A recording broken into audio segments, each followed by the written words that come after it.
Cidade de Teresina,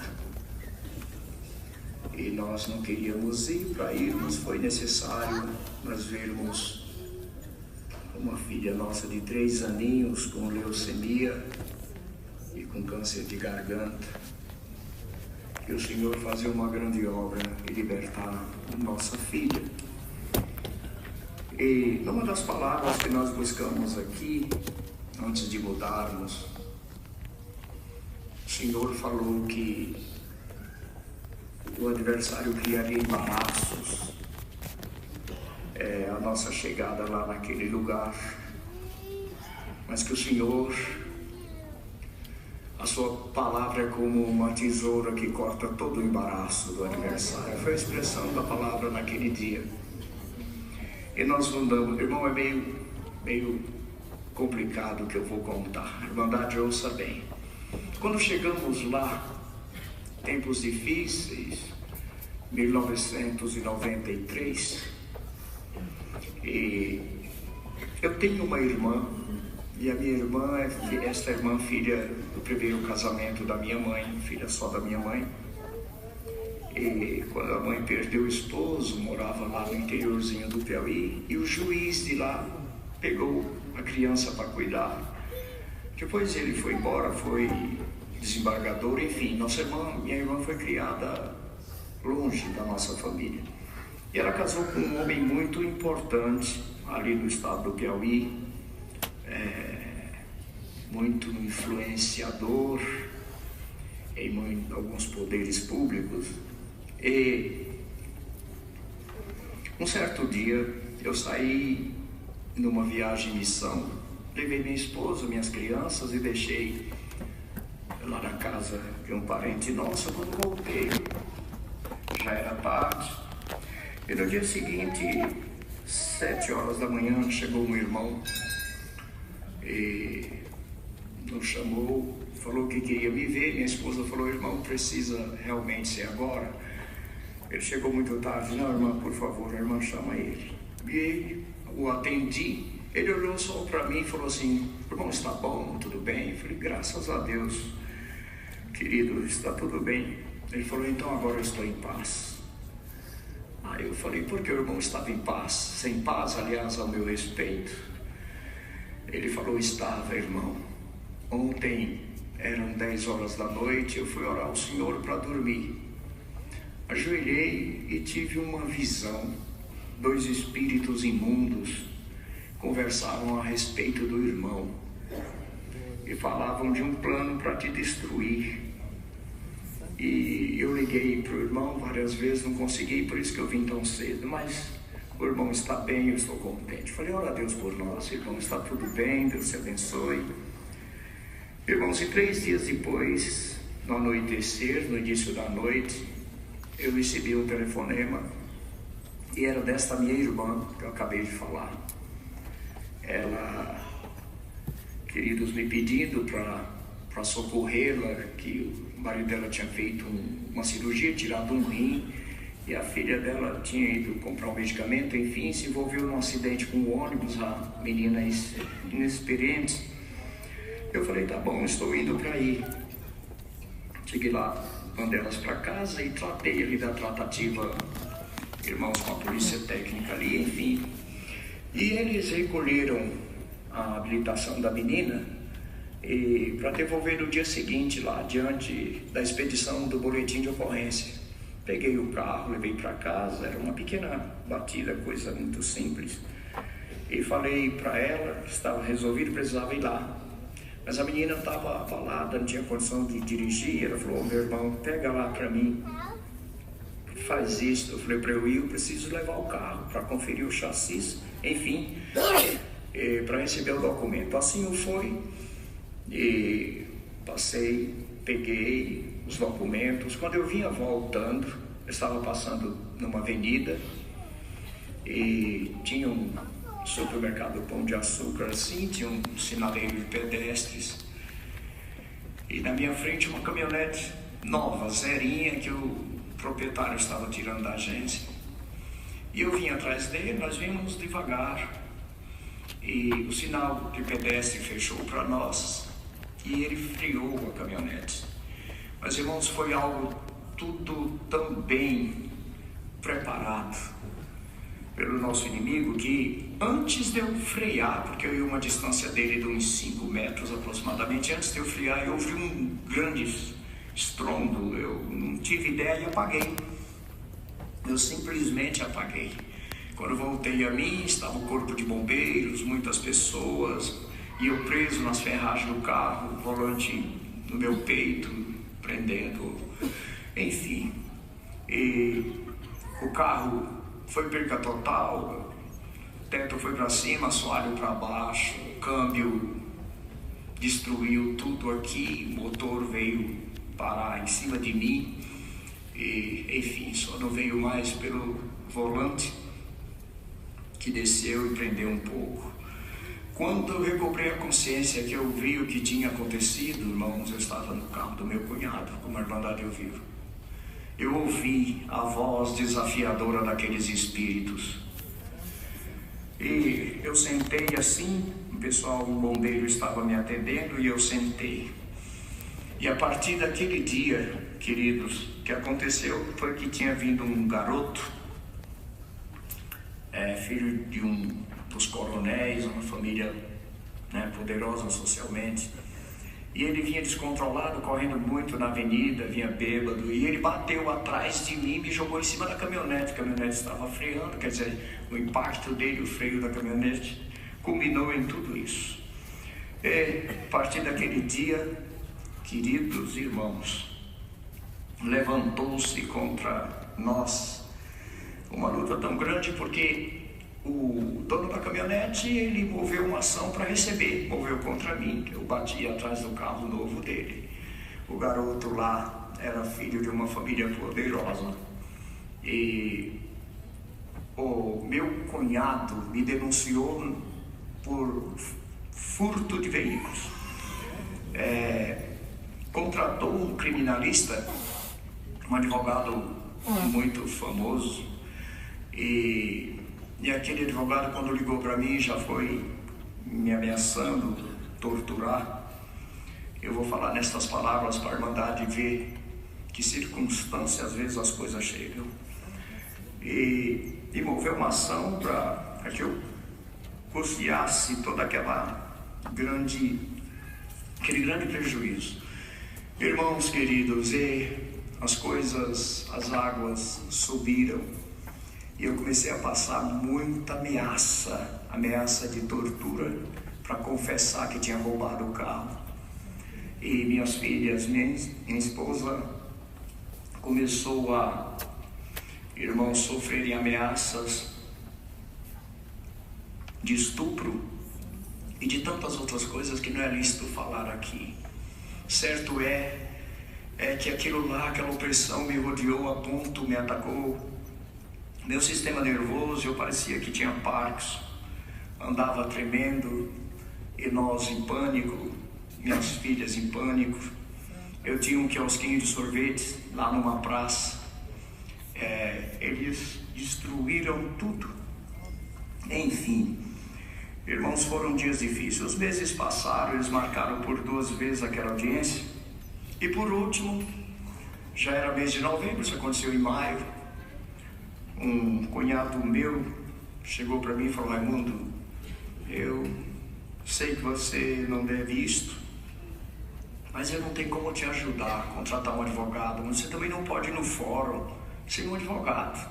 Todos eles aí, as ações culminam em ti. Você precisa de um advogado.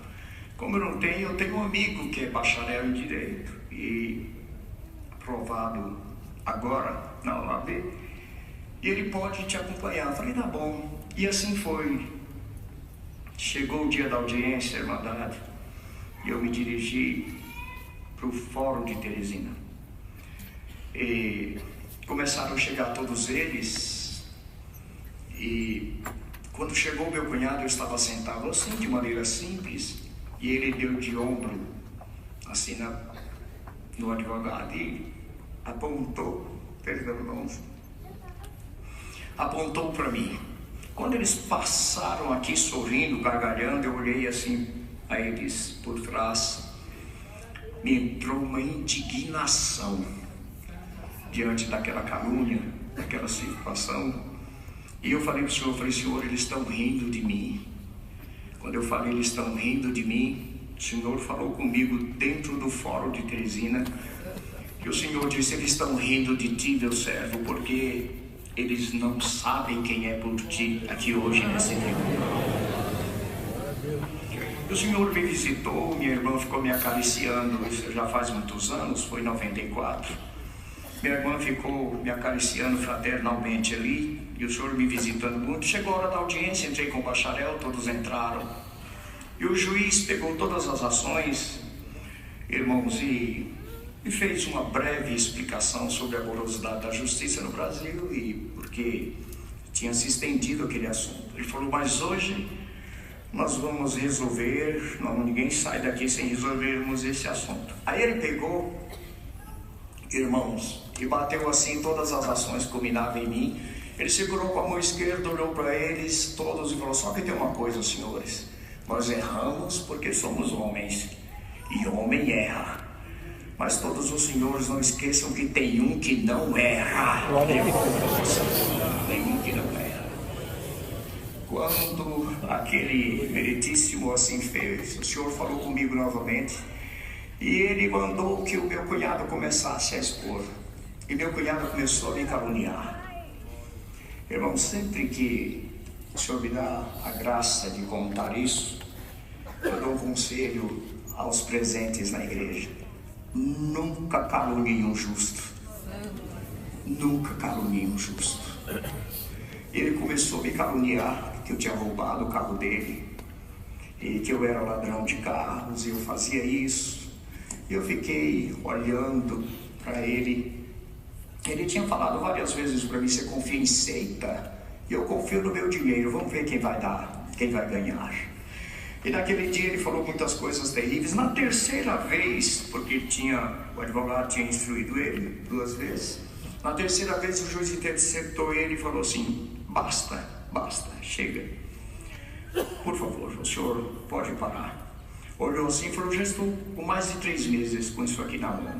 Já li, reli tudo isso aqui, mas não tem por que perder tempo aqui. Eu tenho uma reunião com juízes federais e nós não vamos estender isso aqui.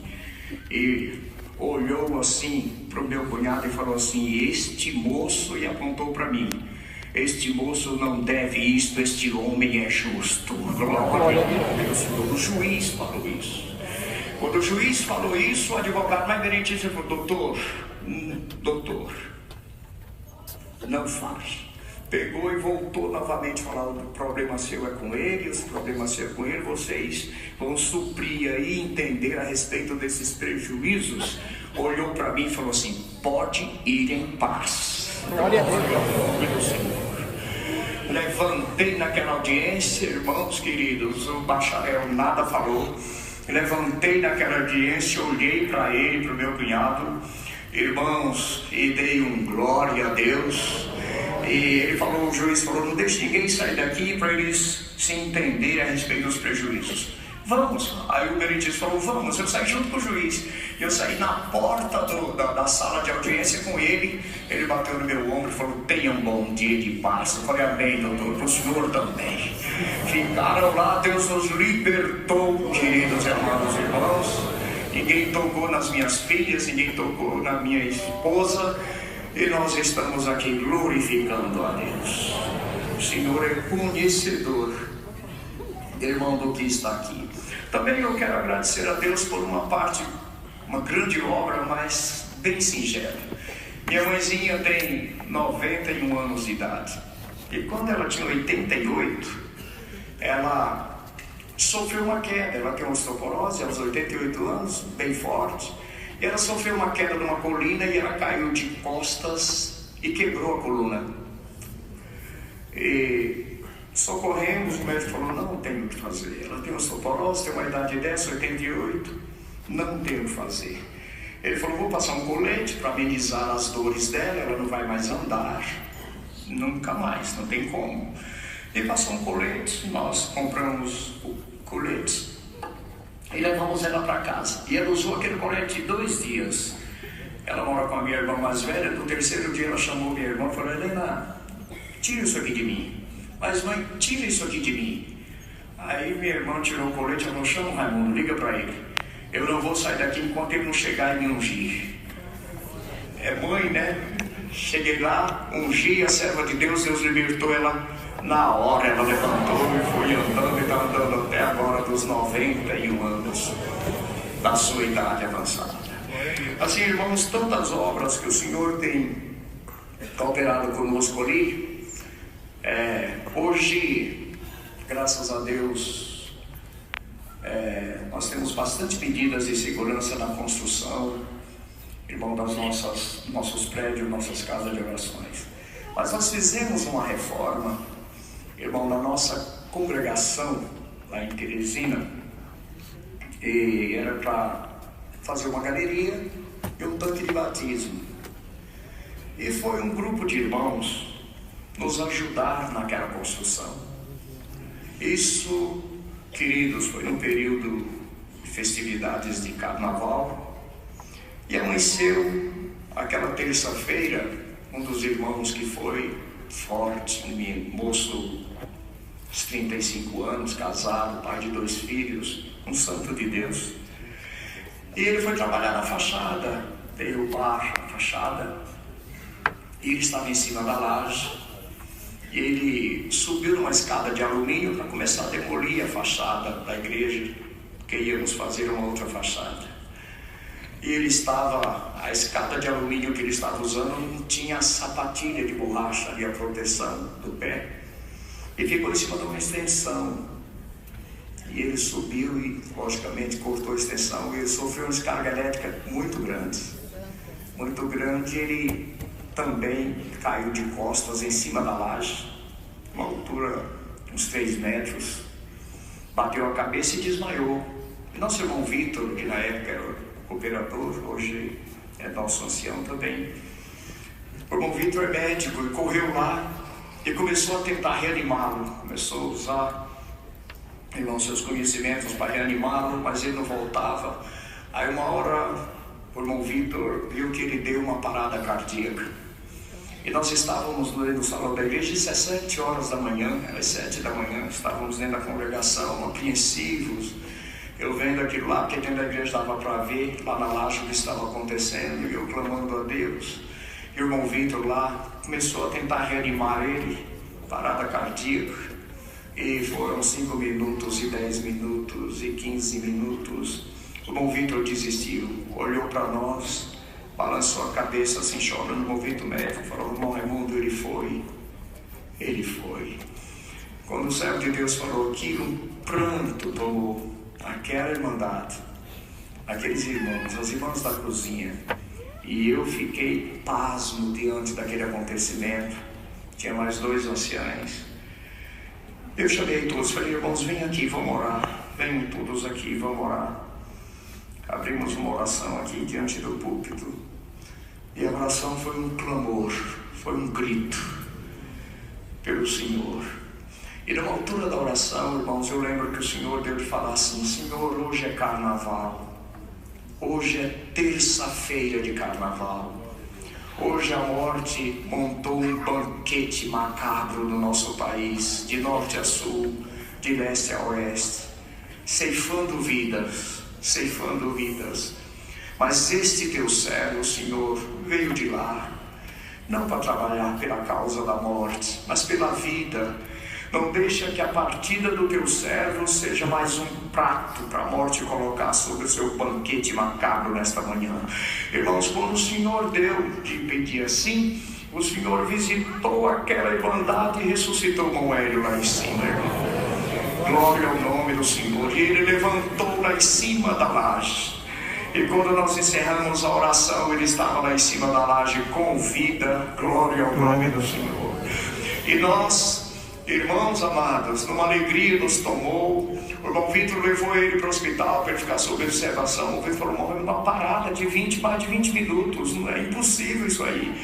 deixa sequelas, pode ter consequências. Levou ele, nada daquilo afetou a saúde do servo de Deus. E eu estou aqui glorificando o Senhor por esta obra de livramento e ressurreição que o Senhor fez naquela manhã.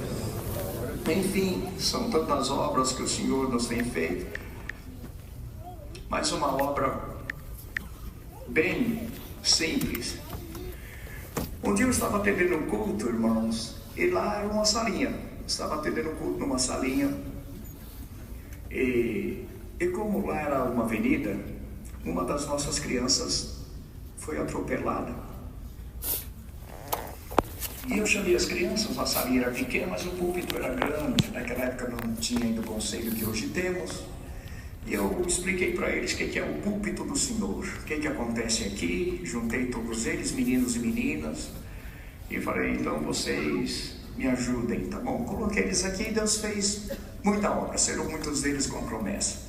Um dia eu estava atendendo o culto e cantando o hino aqui, quando eu levantei, o nosso irmão encarregado de orquestra fez um gesto para mim que alguma coisa não estava bem em cima do púlpito. E eu corri o olho aqui, tudo bem, os menininhos. Quando eu cheguei com as menininhas, eu olhei aqui, tinha uma menina sentada aqui. Ela era uma criança, 9 aninhos. Mas como ela era filha de uma família de estatura alta, e ela era gordinha, ela parecia ter mais, mas era só uma criança. E ela estava vestida de maneira que não convinha.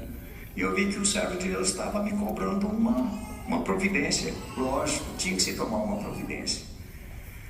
Mas irmãos, os irmãos podem crer, eu ia tirar ela daqui com todo carinho, jeitinho, né? Era uma criança. Mas quando eu fui para fazê-lo, o Senhor me repreendeu. O Senhor me repreendeu e eu voltei e deixei ela lá. No culto seguinte eu não vi. A menina veio do mesmo jeito, com aquela mesma roupinha muito curta, né, desconforme. Sentou aqui novamente. E novamente o Senhor não me deixou tomar providência. E terminou o culto, eu procurei saber com quem ela estava. Não sabe, irmandade pequena, né? A gente tem mais facilidade. Encontrei a irmã que tinha levado ela. Falei: irmã, a irmã que levou, que tem trazido aquela criança. Ela falou: é, irmão Raimundo, aquela menina é filha de uma família, pessoal difícil lá da nossa rua. Ninguém nem tem muito contato com eles, né? Um pessoal bem difícil. E ela chegou no culto passado da minha casa e falou: vocês vão para a igreja? Me leva para a igreja, eu quero ir para a igreja. Quando eu vi que era filha deles: não, filha, não. Aí a mãe de lá falou: leva, me autorizou. Eu até para agradar a mãe trouxe. Hoje a menina, 6 horas da tarde, estava na porta de casa querendo vir para a igreja. Falei: irmã Eva, a irmã viu a situação. Ela falou: vi, irmão Raimundo, eu vou procurar ajudar, mas na verdade eles não são crentes, é o que ela usa. Para abreviar, no terceiro culto Deus selou ela com a promessa do Espírito Santo. Irmãos amados, que coisa maravilhosa. Ela saiu abraçando as meninas, e o Senhor selou as 8, 9 meninas que ela saiu abraçando, as nossas irmãzinhas. No culto seguinte ela chegou com um conjuntinho, né, bem comportadinho, uma roupinha tão pura, inocente, que ela falou. Eu falei: filha, você está aqui, vamos entrar. Ela falou: estou esperando o irmão Raimundo. Sim, eis-me aqui, o que você quer de mim? Ela falou: quero que eu me diga que eu estou bonita. Eu falei: você está maravilhosa, minha filha, Deus te abençoe, né? Te guarde. E a Dalila, aquela menina, virou um anjo. Ela chamava a Dalila, virou um anjo ali entre nós, né? Um dia a irmã Eva foi lá na central, nem viu, de repente a Dalila estava dentro das águas batizando. Eu falei: Senhor da glória, 9 anos, ninguém crente em casa, tem misericórdia. Ela foi só, falou para os irmãos que tinha promessa e era grandinha.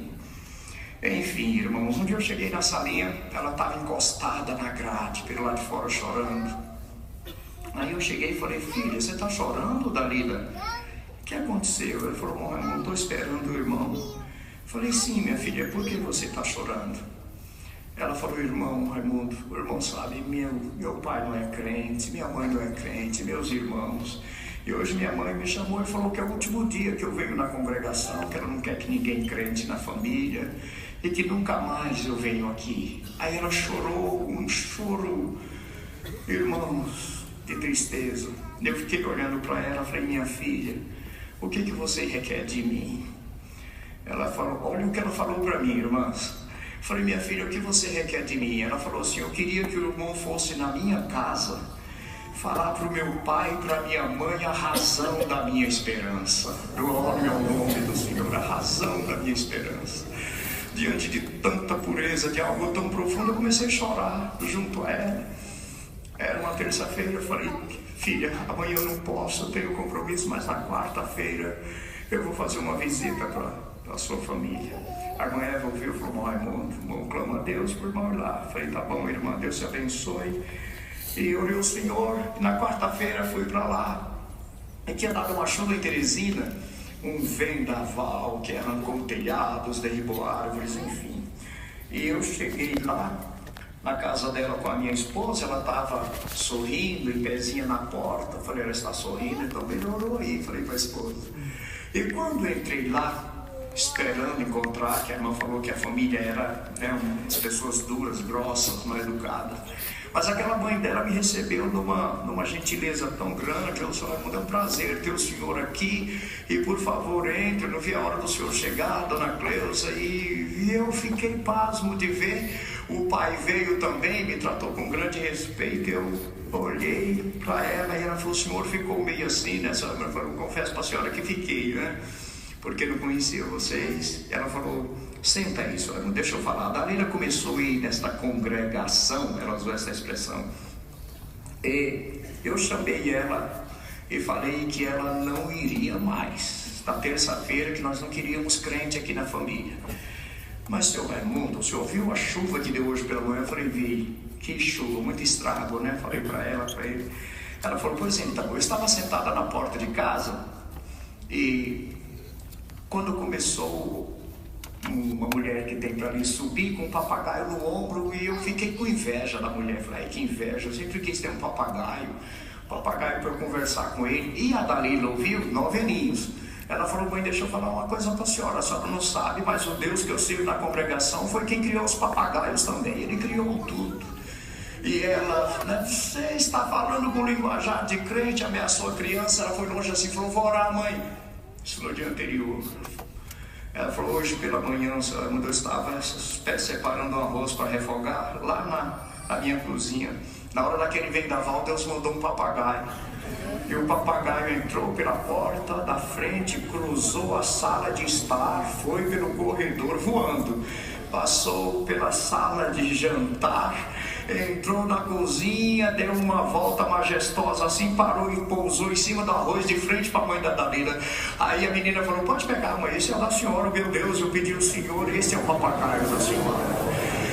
São coisas singelas que anunciam a grandeza de Deus e o amor do Senhor por uma alma.